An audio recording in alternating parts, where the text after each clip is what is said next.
I'm Amy the Bunny Lady, and this is my partner Elusive, Ellie for short. High five. Good job, good job. And today we are going to talk to you about all of these supplies and stuff that you need to have prepared when you are adopting a rabbit and bringing them home. If you are new to my channel, welcome. We give tips and tricks for how to make sure you have a happy and healthy bunny in your home. So if that's the kind of thing that you're interested in, then hit the subscription button and the notification bell so that you never miss any of our weekly videos. So first things first, you want to make sure that you have your enclosure set up for your rabbit. Now this is important even if you are planning to free roam your rabbit eventually. You want them to get used to the space in an enclosure first and then slowly open them up to the rest of the room so they don't get totally overwhelmed all at once. When you're getting an enclosure, you do want to think about the size that you're getting for your rabbit. You want it to be at least 3 to 4 times the length of your rabbit and at least 1 to 2 times the width of your rabbit. And also, you want them to be able to stand up on their hind legs without bumping their head. So those are things that you want to take into consideration. I always recommend getting a pen, a rabbit exercise pen for your rabbit's enclosure because they tend to be a lot bigger and they're actually a lot easier to take care of and clean also. So I definitely recommend that. I'll have a link to the enclosure in the description if you would like to go check that out. Other basic supplies that you want to make sure that you have inside your rabbit's enclosure is, of course, food and water bowls. I do recommend a bowl for water instead of a water bottle because that's a more natural way for rabbits to drink and it will encourage better hydration. You'll also want some kind of hiding house because rabbits will feel more comfortable if they have some place where they can run to and hide if they feel scared. You also want to make sure that there is a litter box in their enclosure. Even if they're not litter trained to start with, you'll want to make sure you have those supplies ready so that you can get them going on that as soon as possible. You also want to make sure that your rabbit has a lot of toys in their enclosure so that they can maintain their mental health and have fun playing with a variety of toys. I go over a lot of different types of toys you can get in my video of finding a toy that your rabbit will actually like to play with. And you can check that out if you want more information about toys for rabbits. Now that you have your rabbit's home base ready to go, you want to consider the rest of the room because your rabbit is going to need to come out of their enclosure to get some exercise. That means you need to rabbit-proof your room. Just like you would need to child-proof a room when a kid is starting to walk around, you need to rabbit-proof a room for any place that your rabbit is going to be hopping around. This is especially true for places where your rabbit's going to have limited supervision. For example, for Ellie here, she's allowed to basically free roam this room most of the day. And even if I am going out to get lunch or something like that, I still generally let her out because I have done a good job at making sure that this room is basically rabbit proof so that she can't really get into any trouble unless she gets very creative, which rabbits can get very creative, but I think at this point if she gets into trouble, she at least wouldn't hurt herself. So the main things that you want to look out for when you are rabbit proofing your room are wires, targeted carpet areas, baseboards, and then any kind of potentially dangerous objects that your rabbit would have access to. So wires are the most important because they have the most potential for seriously injuring your rabbit. It's also, if they chew on a wire like your phone charger, then all of a sudden you now no longer have a phone charger. So there's also that to consider. So the best thing to do is get your wires completely outside of your rabbit's reach. So if you can get them up onto a desk or behind a fenced off area or even into a different room entirely, that's best. But if you can't do that, then what you can do is use wire coverings to have this big plastic tubing to cover your wires. It's called split loom wire tubing. It's used in office supplies stores, but I find that their actual purpose is in rabbit proofing. Because rabbits don't tend to go after thick wires as much, so usually if the plastic covers on it, your rabbit's not even going to bother it. But even if they do go after it, then they'll just get the plastic and then we'll be able to get through to the wire underneath, or at least not before you notice that, oh, there's a little nibble hole in this wire covering, so I should probably replace it. The second thing that many rabbits will go after is carpeted floors. Now, it depends on the rabbit and it depends on the carpet. Female rabbits are more likely to be diggers than male rabbits.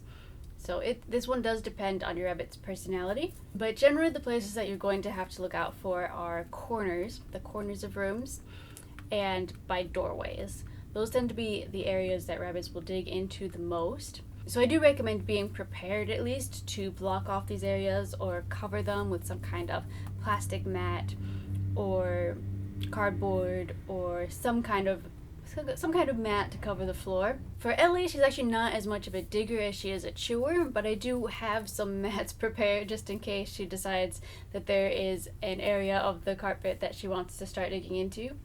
That way I can just put it there and she can dig into that instead. In her enclosure, I have a area rug so that she can't get to the carpet in her enclosure. Since that's the place where she's going to be most comfortable, that's probably an area where she's going to end up digging. And I do occasionally see her kind of digging at it, so it does help to protect the carpet in her enclosure area also. The next thing you're going to want to look for is baseboards. Again, not all rabbits are going to chew on the baseboards, but you probably want to be prepared because many rabbits do. As a temporary measure, you can always just line flattened cardboard up against the wall. You can also use furniture to block areas of the baseboard, and a good idea is also to use this fencing, these gates that would be like DIY storage cubes. So use those to block off your rabbit from the edge of the room so they don't get at the baseboards. Another option for a room where your rabbit's maybe not in as often is to use a bitter apple spray. Now, I find that this spray generally doesn't work long term, but if your rabbit's only going to be in a room for maybe every once in a while, then you can spray the baseboards with it, and it's supposed to be a taste deterrent, so it'll taste bad. Your rabbit will go to chew it and then not like it, so then they'll stop chewing and won't go after the baseboards, at least temporarily. But I do find that the next time that they're in the room, they'll try to go again, and by then the flavor has worn off, so it won't taste bad anymore. So it is something that you'll need to keep reapplying, and I don't really recommend it for a room that your rabbit is in all the time, because you'll go through one of those bottles so fast. And then the other thing you want to do is make sure you keep any kind of dangerous objects outside of your rabbit's reach. So this could include like appliances like a heater or a fan. It could include any kind of houseplants that might be potentially poisonous to your rabbit, or houseplants that you just don't want your rabbit to eat because you want them to keep growing.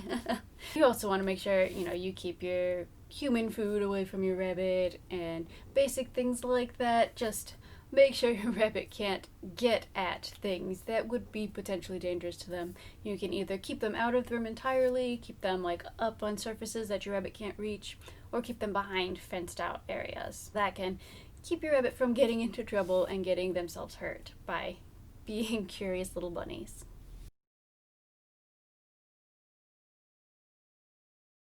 So the next important area that we are going to go over is your rabbit's diet. And the most important thing to make sure you have when you bring your bunny home is hay. The type of hay is going to depend on the age of your rabbit.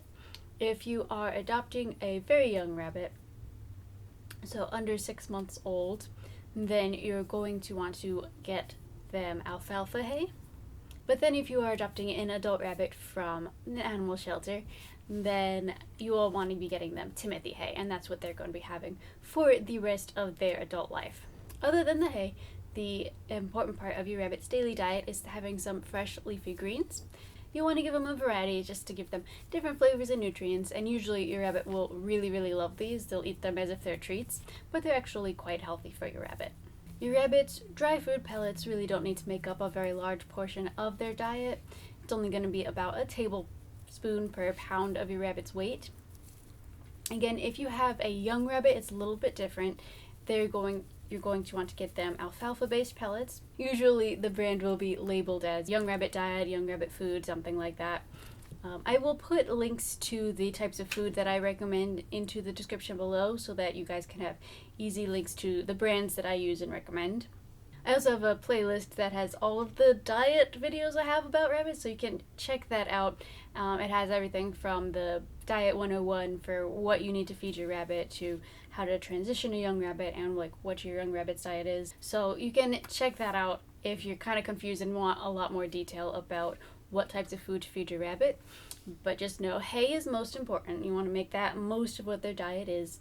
Leafy greens, leafy greens are second. You want to make sure they have fresh leafy greens every day. And then pellets, you want to give them, but keep it to a minimum. Treats, on the other hand, are not super important to your rabbit's diet, but of course you want to be able to give them a little bit because rabbits love it. So you can give your rabbit a little bit. Think fresh or dried fruits and vegetables tend to be the best for treats, but you can also get some healthy hay-based treats. You just want to avoid those bags of treat mixes that you might find in a pet store because they usually have pieces that are not actually good for rabbits.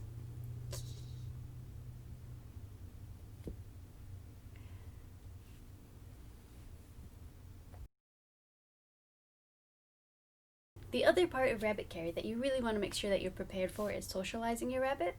Now, rabbits are very social creatures. In the wild, their species would live in groups underground and they'd have friends, and they really just don't do well if they're left alone all day. So you really need to be prepared to either get more than one rabbit at a time or make sure that you are giving your rabbit a lot of attention.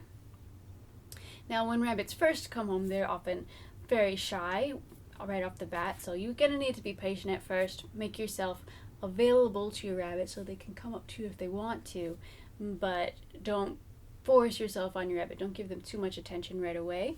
Wait until they kind of accept you as their friend and will more readily come interact with you before you give them like an excessive amount of attention. If your rabbit is one of these shy rabbits to start with, then check out my How to Gain the Trust of a Shy Rabbit video, as that goes over the technique that I use to bond with many different shelter rescue bunnies, because I volunteer with rescue rabbits and I have developed this technique that I use to make sure that they can come up to me and socialize with me.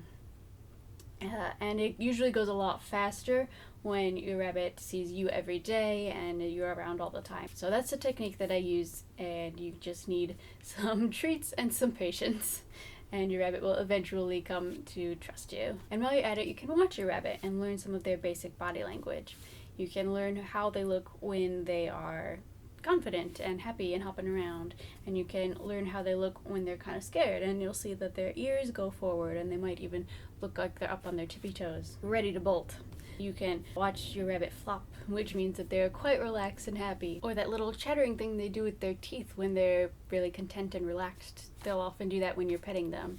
And you can learn about these little parts of rabbit behavior and your rabbit's own unique quirks while you are watching them and spending time with them. If your rabbit is very confident with you and ready to come up to you, you can even start petting them a lot. Rabbits often like to be pet on their forehead. That's the easiest place to start petting them, and then behind their ears. You can also pet them on their cheeks or give them long strokes down their back. Rabbits will usually like that very much and then settle down. But of course, it's important to remember that every rabbit is unique and will have their own ideas about where they like to be pet. And also, I should mention that young rabbits, like baby rabbits, maybe up to a year, maybe even 2 years, they tend to be a little bit more fidgety and less likely to settle down underneath someone petting them. So usually as they age, they'll start to relax and settle down and be more likely to just sit with you while you pet them. But of course, it always depends on your rabbit's personality, and you have to kind of accept them as they are and don't just wish that they'll be some other rabbit. On that same topic, it's important to remember when socializing your rabbit that most rabbits actually don't like to be held very much. So especially at first, when your rabbit is learning to trust you, it's best to avoid picking them up unless you have to. And then after a while, you can pick them up occasionally just to make sure that they are comfortable with being picked up.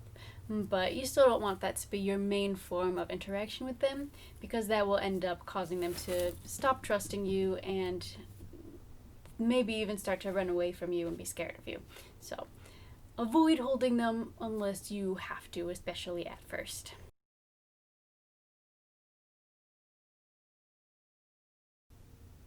And then the final thing that I want to make sure you consider when bringing a rabbit home is whether or not they are spayed or neutered already, because you definitely want to spay and neuter your rabbit. Female rabbits especially have a very high chance of developing severe health problems if you don't get them spayed, so that's definitely something you want to do. The plus side of adopting a rabbit from a shelter is a lot of the time the pets there are already spayed and neutered, so you won't have to think about this extra added expense.